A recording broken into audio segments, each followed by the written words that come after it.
So obviously, that's what I was talking about, the wood generating the fire, right? The heat, the sun is needed to grow earth and food. This is called the Shen cycle, which is in nature. And what I love about TCM is that it looks at nature and then it superposes it on our body, on our system. And our health. So that's usually... Oh, could you turn your mic off, please? Thank you. Come here again. Thank you. Huh? Thank you. That's awesome. So what I would look at in nature can be superposed on the body, right? Which I think is really, really how we use it in TCM practice. So I'm going to ask Dr. Goldorf to show me the next slide since I don't have control of that. Thank you. Okay. So let's take an example of how this generating sequence can affect, or can everything affect another system. So I'll start with looking at each element. So the wood is represented by liver and gallbladder in Chinese medicine. The heart and small intestine are representing in fire. Spleen and stomach, which is the digestive system, is representing in earth. Lung and large intestine in metal, and kidney and bladder in water. Okay, so often I get asked this question, why is it that liver gallbladder is represented by wood? So one of the similarity we have to look at in Chinese medicine is liver and gallbladder gets affected by stress. So when liver and gallbladder are relaxed and zen-like and not stressed, then they flow. So in nature, when you have trees, for example, trees are strong, right? They are strong, but they can be bent. They can bend because of the wind. The wind can make them bend. Plants and trees and flowers can bend from the wind. They are also going to be stressed by nature in general. So often we put the liver and gallbladder, which is very relaxed, into the flow of wind, like a tree, like a plant that's just flowing with nature. The heart and small intestine, the heart is definitely connected to fire because it is the king organ. It is in charge of the mind, the highest part of our body, which is the most young part of our body, which is the brain or the mind. So that's where that connection comes from. The spleen and stomach obviously are related to the digestive system, and digestive system related to earth because earth is nurturing, right? It's nurturing, it's giving us what we need, food and nutrients in order to continue to live.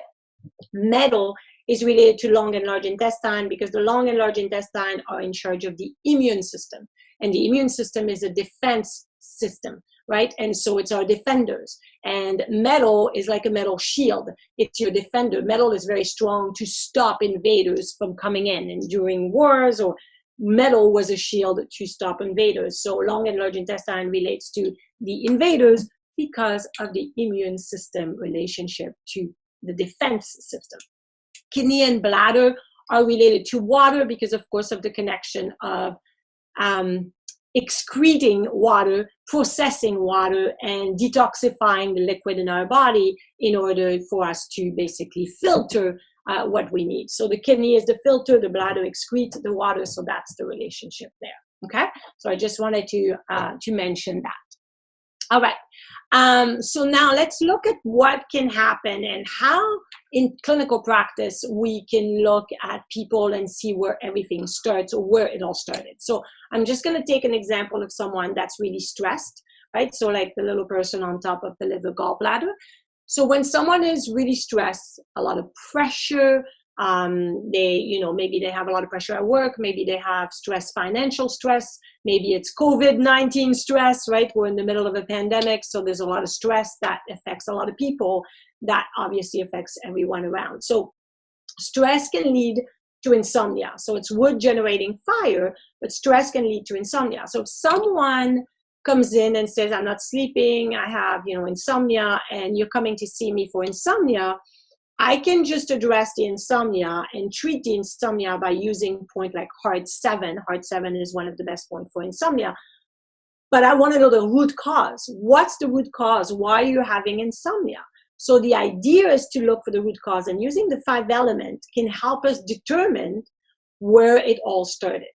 So if someone has insomnia and they tell me that they're super stressed and that they have so much to do and on their mind, and they wake up between 1 and 3 a.m. every single night, and they can't fall back asleep because now they start thinking and stressing, that is the root cause is liver gallbladder, the wood generating the fire. So basically too much wood made too big of a fire, or the stress led to insomnia.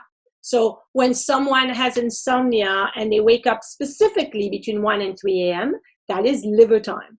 Liver time means that that person is really stressed out. So we need to address both. We need to de-stress the person, so do point for liver, gallbladder, and then we need to do acupuncture point or herb or diet or anything that you have tools in your toolbox to address intestine. So for me, I would have to do, things like Heart 7 because it's great for sleeping and insomnia, but I also would have to do points to calm the liver, like liver 2, liver 1, liver 3, depending what kind of stress and what does that look like. If the person is really irritable and they're feeling they have a lot of headaches, especially temporal headache, that is liver 2 probably. Liver 3 allows movement of chi, better movement, better flow. So liver 3 is a good point to also de-stress the person. So obviously there's other points we can put, but just to kind of give you an idea of how we look at it. Okay, so let's say this person is stressed, right?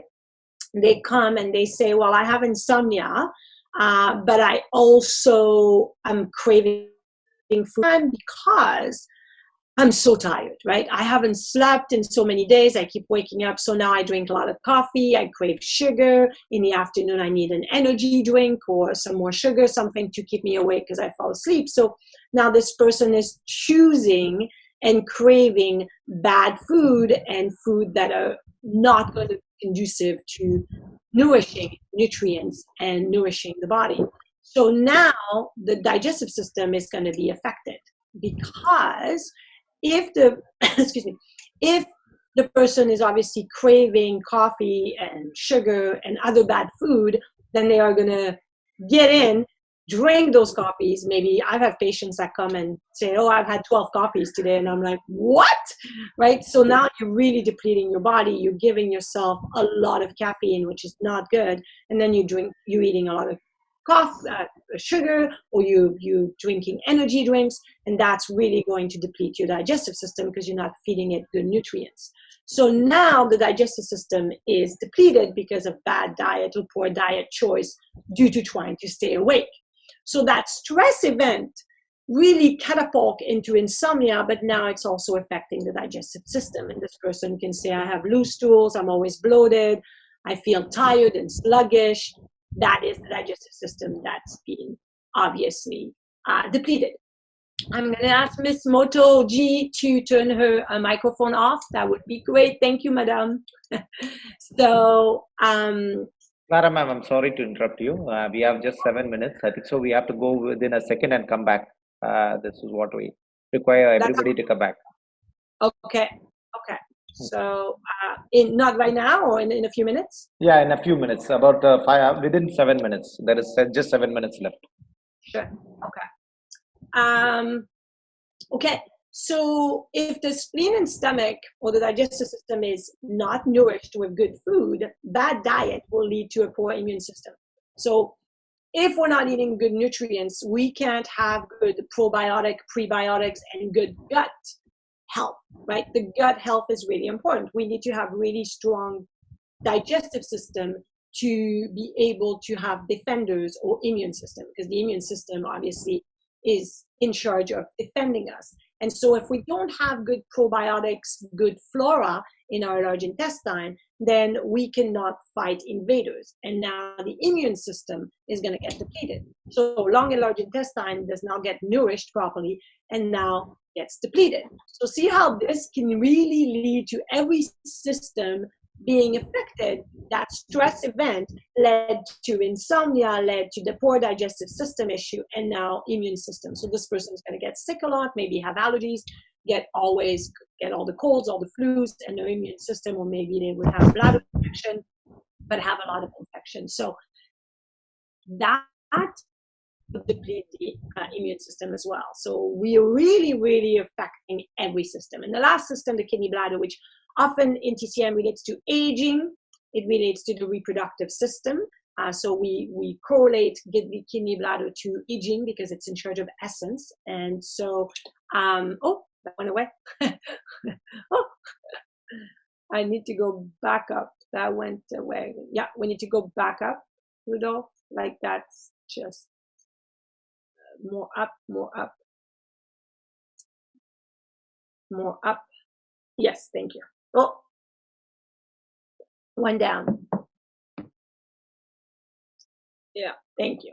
So if the kidney bladder gets affected because the immune system, when it's depleted, it can lead to fertility issue. I have a lot of fertility patients that have issues with not able to conceive or not able to keep a pregnancy. So lots of pregnancy loss or miscarriages due to the fact that the immune system is attacking the potential fetus and the embryo. So that's an autoimmune issue that can come up from the fact that this person's immune system is not properly functioning, and now it's affecting the fertility for that couple, specifically for the woman, in her ability to keep the pregnancy going. So you could see that, and of course, if she's having a lot of loss, that puts a lot of stress on the body. And so now liver and gallbladder is affected because it leads to stress when there's lots of miscarriages or lots of loss. So you can see how everything is really related. So just to give you a quick example before we switch and come back, if someone comes and sees me and has immune system that is very poor, that's their complaint. The complaint is, I'm always sick, my immune system is really low. I have to look back, right? What's the root cause? And often the root cause is a bad diet. The person is not nourishing the gut flora. They're not giving good nutrients to the body. And so the immune system is not really strong. So if I just address the immune system and treat the immune system with stomach 36 and lung 7, for example, that's not going to be enough. I need to also address the digestive system, but also the diet.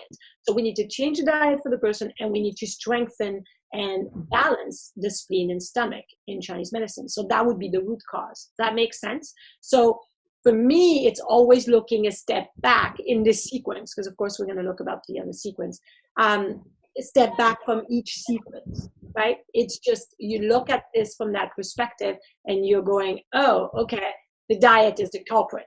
If I don't change the diet, I'm not going to get a good immune system. And so we're just managing. If you just treat the immune system, you're managing. If you look for the root cause, let's say it's the digestive system, then you're going to get a better outcome. Does that make sense? So hopefully that makes sense for everybody in that perspective. So it's always looking, and sometimes everything is affected, right? It comes from way back, and then all systems are affected, and that's harder to treat because that's a lot to treat.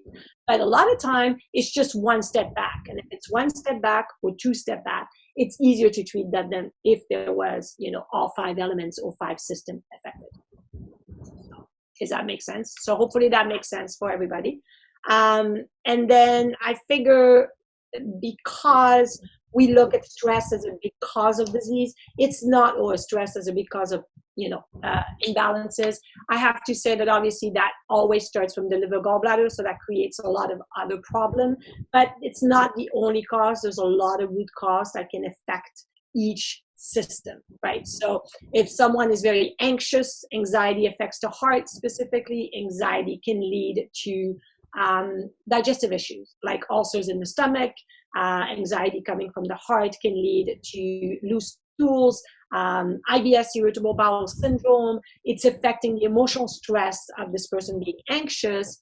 Is it going to affect their digestive system? And so if someone comes in with IBS, I have to look for the root cause, right? Is this anxiety or is it stress, right? Does it come back one step, depending? So we have to look at trying to make the more detail we get, the more information we get from each patient, the better the root cause. And that's what I love to use the 5 element for, is to make sure I have all systems affected, treated, not just the one that the person came to see me for. So hopefully that made sense for you guys to look at the sequence. I'm going to go to the next one. So if you could put the next slide on, Dr. Rudolph, that would be great. Thank you. So this is the generating sequence. Sorry, that was the generating sequence, the one before. This is the controlling sequence. So again, this is going first in nature. So wood in nature control earth.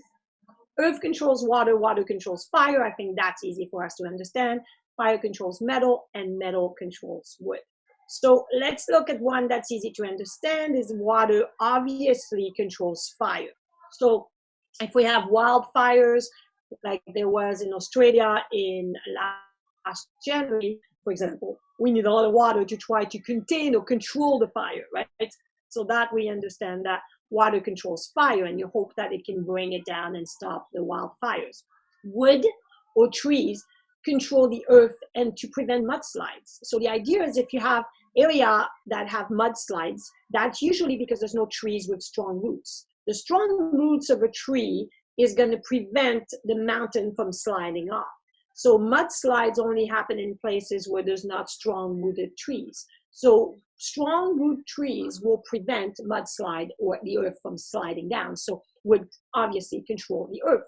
Earth controls water. It just means that the riverbank or the earth riverbank controls water, preventing the river from flooding, right? So that's the idea. We're preventing the flood by controlling the water with the riverbank. That's when everything is in balance in nature, of course. Metal control wood. So basically a saw or something that you need to cut wood to prevent overgrowth, right? So if you have a big overgrowth of trees or garden with lots of overgrowth, you can just take your saw and your hatchet and you're basically chopping everything off. So that's the controlling part of it. And so the last one is fire control metal. So fire controls metal because it can mold it, it can soften it, it can make it into different shape. Obviously, in order to make, let's say, sword, or to make anything in metal, we have to basically melt it, and we melt it with fire in order to shape it in a different way that we want to shape it. So in nature, this is a really good balance to have all those elements balancing each other. What can happen, though, is an issue when it goes out of control or it's over controlling or overacting, and that's on the next slide. So I'm going to look at the next slide. Perfect. So if oh no, that's too far. Can we go back? Sorry, Dr. Udo, that's too far. Yes, perfect. Thank you. So the over-controlling, right? So over-controlling means that instead of just keeping things in shape or in balance, it's overdoing it.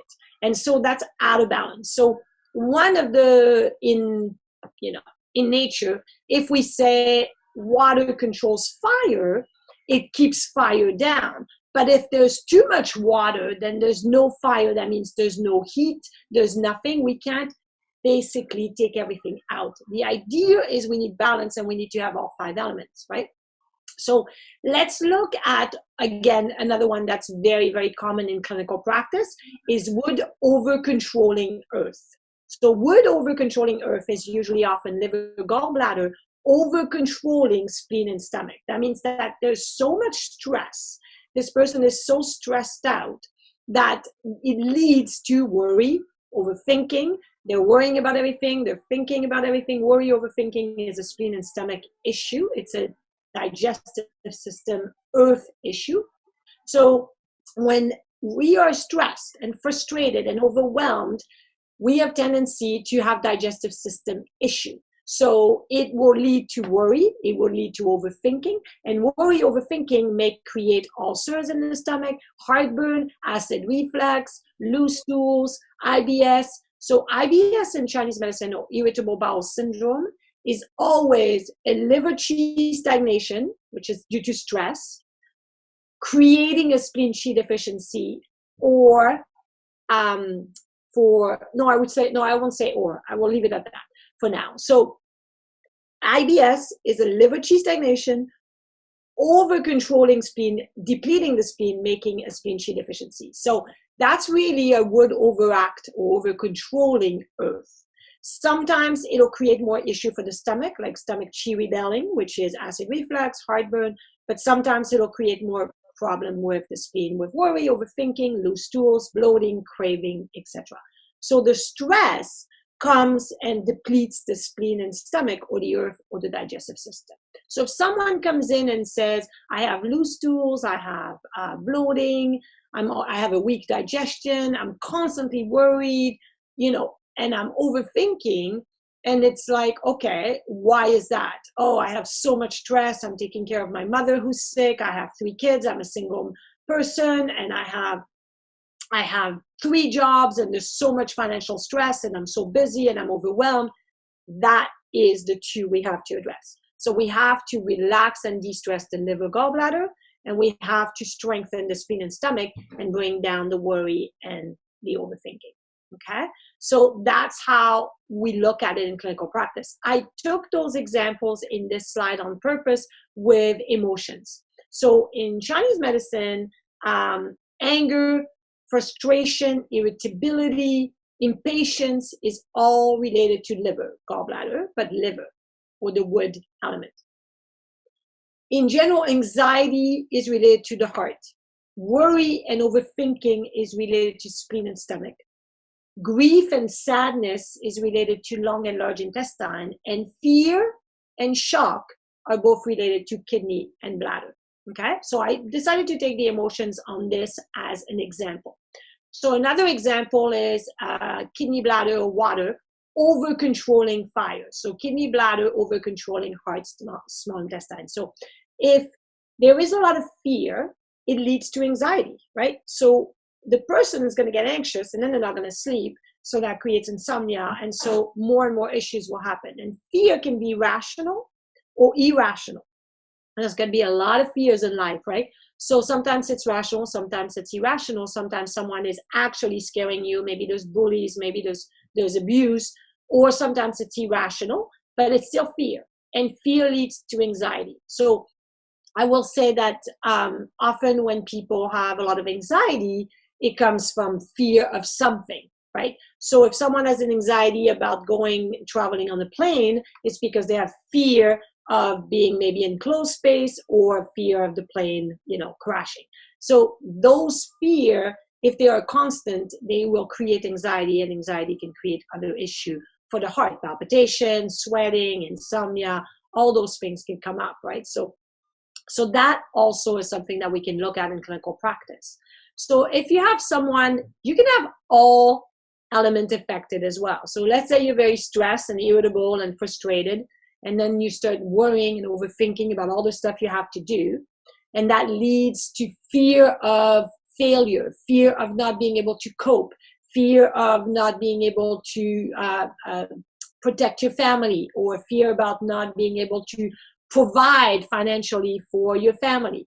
That also leads to anxiety. And now you're really anxious and you're having palpitation. And then that anxiety can lead to sadness or depression, right? So grief, sadness, depression are all related in that perspective. So then if the person is depressed, often they will react, or it may lead to being irritable or angry. Even though they're irritable with the family member, it's not because they're mad at the family member. It's because they're worried, they're anxious, they're fearful, and there's all those emotions that create that irritability. So you can have a whole array of emotions coming up.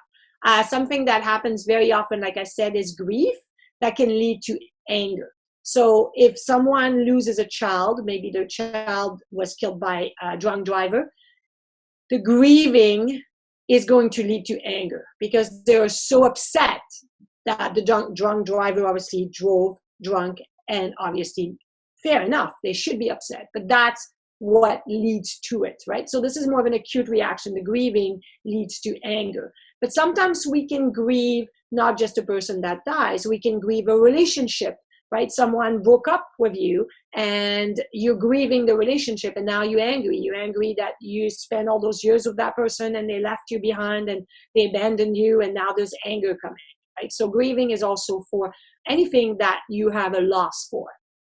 So that's very common, and I see that in clinical practice as well. I've had a patient who was married for 42 years and his wife died of cancer, so, it's very sad.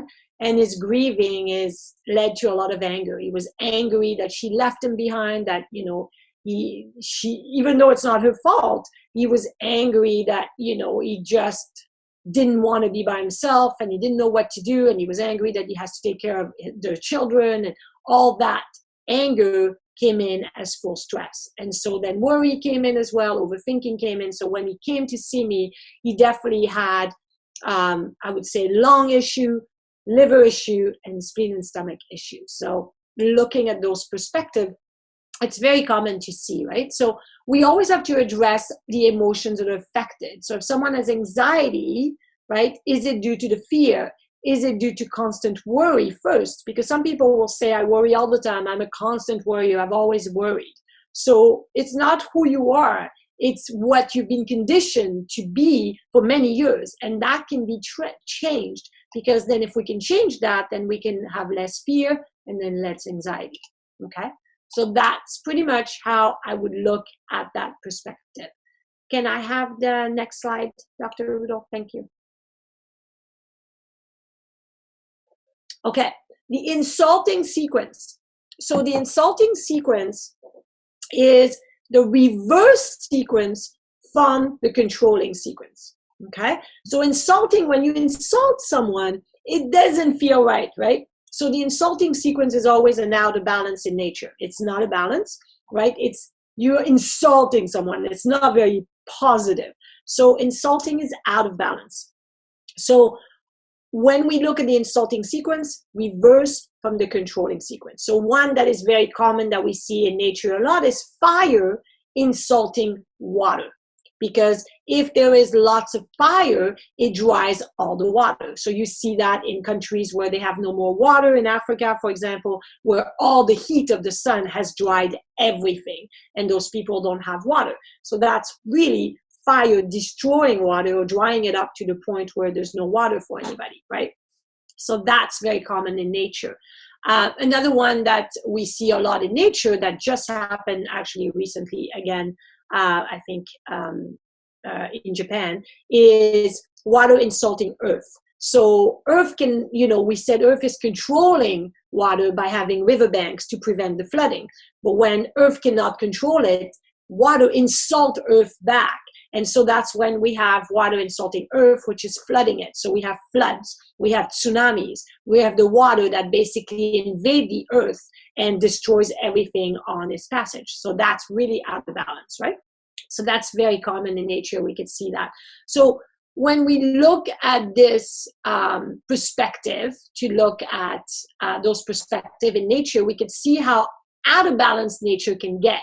And it's the same for our bodies. We can get out of balance as well. So I'll look at the next slide and apply it to our system. So again, I wanted to take stress because stress is such a big, in North America anyway, in Canada and North America, a lot of people are stressed. There's a lot of stress. And right now with the pandemic, a lot of people are stressed all over the world. There's a lot of stress all over the world right now, right? So it's affecting and impacting everybody. So stress can insult, or liver gallbladder can insult the lung and the large intestine. So meaning that would insult the metal. And so it's very common in clinical practice that people that have a lot of stress will have their immune system depleted. So when someone comes in and their immune system is depleted, maybe it has nothing to do with their diet being poor, but it has to do with months and years of stress, and the stress depletes the immune system, right? And so the person gets sick all the time. When you're not stressed, your immune system should not be depleted. Obviously, if you eat it well and all the other systems are balanced. So that's one that's very common. I have to say the water element insulting the earth, so kidney insulting spleen and stomach. Constant fear. For someone that is constantly in fear, it can lead to fatigue. It's exhausting to be scared all the time. It's really, everybody is very fatigued. It can lead to poor appetite. When you're in constant fear, either you don't want to eat, like you lose your appetite, you just can't eat, or you are eating your fears, right? And you eat everything and the fear could be fear of social anxiety, right? Where people are very fearful of being around other people. Fear could be something like acute. If I'm going to talk in front of 1,000 1,000 people, I may be so scared, so fearful that I start to throw up, right? I start to vomit, or I feel like I have a stomach knot. My stomach is knotted, right? So constant fear can definitely lead to issues with the spleen and stomach. So that's very common. So when people have, again, let's say they have ulcers and acid reflux, I want to know where that comes from, right? Is this a stress, or is this due to constant fear, right? Because there's a phobia. Someone has a phobia and they have a hard time living with it, right? So that leads to issues. So I love to look at the 5 elements for the purpose, again, of the root cause. Because if you just address the problem but not the root cause, we're not going to get a great outcome. Okay? Chronic insomnia, so that would be fire insulting water. Chronic insomnia, which affects the heart, right? If someone is chronically hasn't slept well for 10 years, they will age much faster. It will deplete the kidney essence and the kidney system in TCM, so it will age the person faster. Of course, if you're not sleeping, you're not recovering, you're not resting, and your body will break down faster. So it will age the person faster. So chronic insomnia obviously can lead to aging, which means heart insulting the kidney. So if someone comes and sees me and they are, looking like they're not sleeping very well, right? I have to protect the kidneys as well. So the idea would be to address the insomnia, but also to protect the aging system. So I would have to do kidney point to protect the kidneys, because they are going to be depleted due to so many years of insomnia. If someone were to be really stressed and deplete their immune system, right, and someone has their immune system depleted, I will relieve the stress from the liver gallbladder, but I also will strengthen the immune system, right? You're trying to do both. So that's looking at an example of 2. But yes, you could have 3, you could have 4, or you could have all 5 being affected. So a poor diet, for example, if someone eats a really bad diet, processed food, no nutrients, it's all crap food, what I call crap food, a poor diet weakens the liver and gallbladder, specifically mobility, because we're going to start gaining weight. And if we gain weight, it's going to put pressure on the joints. It's going to put pressure on the knees. It's going to put pressure on joints. And it's going to affect the mobility of the person as well, because they're going to start getting more fat and more excess weight on their belly and other part of their body. And that creates issue as well for liver gallbladder, which is in charge of joints, ligaments, and tendons. So it kind of gives you an idea of how everything is related. If someone comes to see me and say, I have knee pain, I have so much pain in my knees, and they are 300 pounds, or if you do kilos, they're 140 kilos, you know that the root cause of the knee pain has to be the fact that there's too much weight on the knees. So we need to address the digestive system, the diet, and we need the knee pain as well. So if we're just doing the knee pain, we're managing, but we're not looking at the root cause. If we're not changing the root cause, then we're just managing. And managing is okay if there's no other option, but the idea is to try to always go to the root cause of the problem. Okay? And the last thing I wanted to say is, can you have more than one sequence being affected? Yes. You could have something like stress, which led to anxiety and insomnia. So that would be the generating sequence, right? And that anxiety and insomnia insulted water kidney and led to faster aging. So now you have an insulting sequence mixed with a generating sequence. So that's kind of interesting that way. So yes, we can have people that are mixed in their sequence.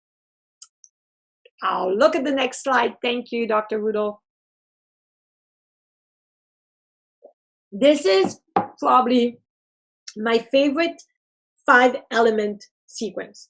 This is often the sequence that we're not talking about that much. It's the cosmological sequence, and it's not talked a lot in the 5 elements. And this is what I think is my favorite, because it is what I use the most in TCM practice or in my practice.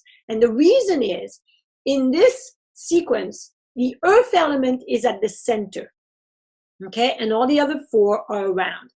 And the earth element represents the digestive system. and spleen and stomach, the digestive system, the nurturing system. And I have to say that it is at the center of our health. The diet and the digestive system, the absorption, the digestion, and the diet we feed our body is going to affect every other system. It is at the center. It is actually located at the center of our being, right? If you look at your digestive system, it's really in the center of your being.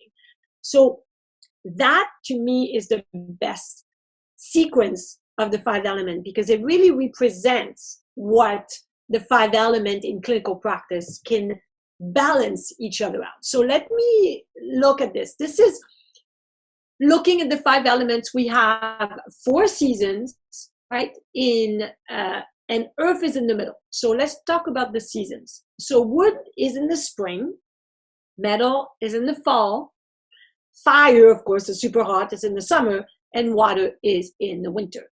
Earth is in between all those seasons. So earth is the changes of season. It's those 2 weeks where we go from summer to fall, fall to winter, winter to spring, spring to summer. So there's that 2 weeks transition where everybody's like, oh, I feel like summer is in the air, or I feel like winter is in the air, or fall is in the air, right?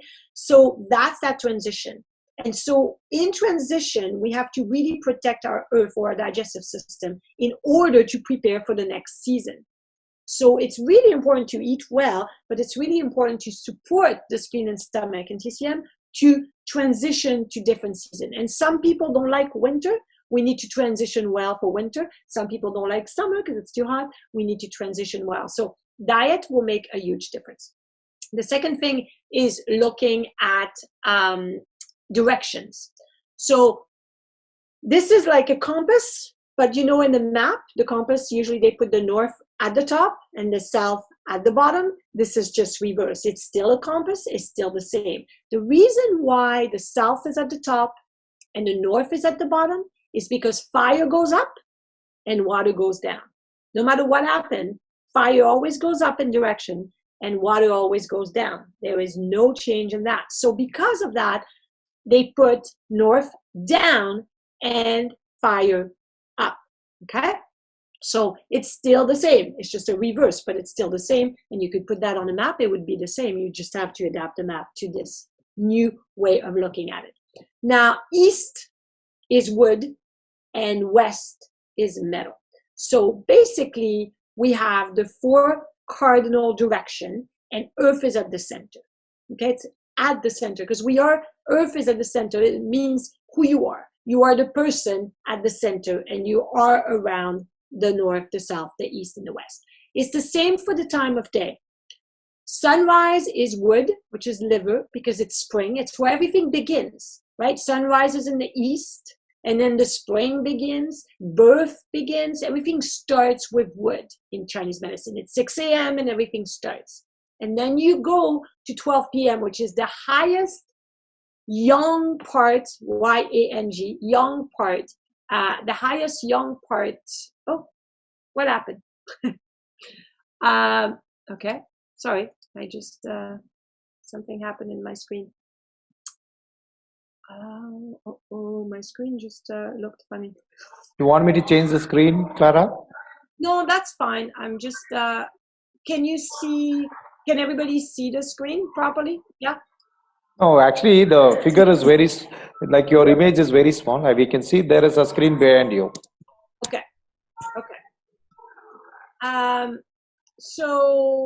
But that's good to share the screen, to continue to share the screen. That's great. So basically, if you're going to be noon is the most hottest time of the day.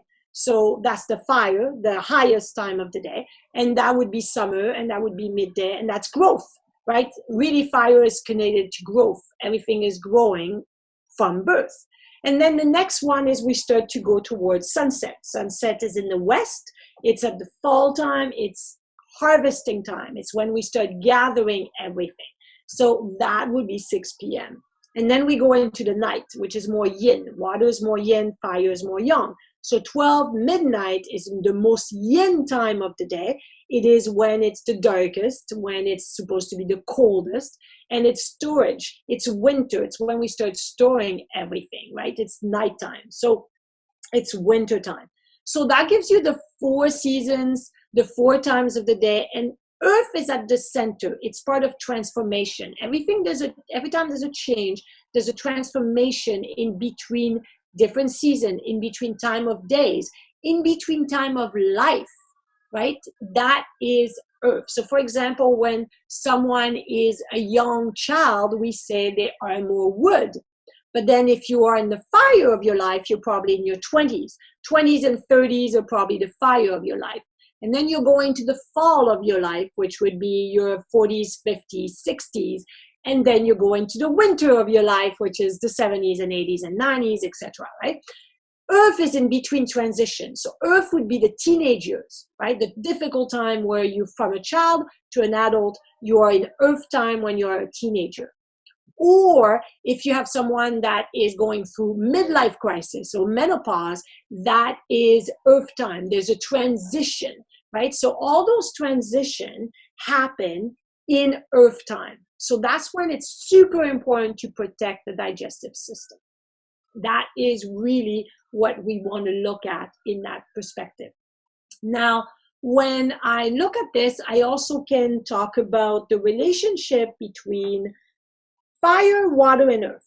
So if you look at it this way or this perspective, if there is issue of the digestive system, like say the person's not eating well and they are not digesting food well and they have issue of digestion because they have a bad diet, it's affecting the earth or the spleen and stomach, but it will also affect the fire, which means the heart, by giving maybe high blood pressure, maybe cholesterol, maybe there's foggy brain, cannot memorize, cannot focus because the brain is not able to function because it doesn't have enough essential fatty acid or nutrients.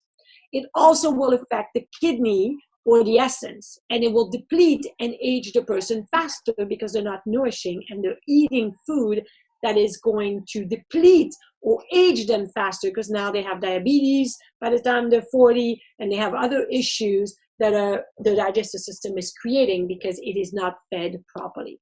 So as you can see, it is in the middle of everything. It can affect every organ, right? And so I like this sequence in clinical practice because I always focus and tell my patients that diet is super important. You need to be compliant and you need to help me with following advice on diet because I can manage the disorder or the problem, but if you're not doing your part and you're not eating the right diet, you're not going to get a good outcome. Okay, so that pretty much is how we go about looking at the 5 elements. I wanted to finish off. You can stop sharing the screen, Dr. Rudolph. I'm gonna thank you. So I wanted to finish because we only have an hour, and I know everybody has a life and they have things to go to do. By saying that I will, I'm welcoming questions all the time. You guys are all on my social media and people are following and listening and asking questions. So I'm here to help. I really am passionate about people really enjoying TCM as well. So this was just a quick 5 element to kind of see how this would go. We wanted to try a meeting to also see how that would go, how you guys would enjoy it. This is my first time, so it's all kind of new for Zoom. I don't do a lot of Zoom big meeting. I've done one-on-one, but not a lot of Zoom big meetings. So it's really interesting and fascinating. I hope you guys benefited from this short little snippet of the 5 elements, and it sheds some light, and it helps you understand a little bit more because there's so much more to Chinese medicine. It's such a big subject. So I wanted to thank Dr. Rudolph for inviting me today and for providing the meeting, and for everyone that showed up from different places. I know life is busy. Thank you for showing up from different countries all over the world. You guys rock. Awesome. You're amazing. And keep being passionate about TCM. You are rock stars. And I love that everybody is really interested in learning more. So thank you very much.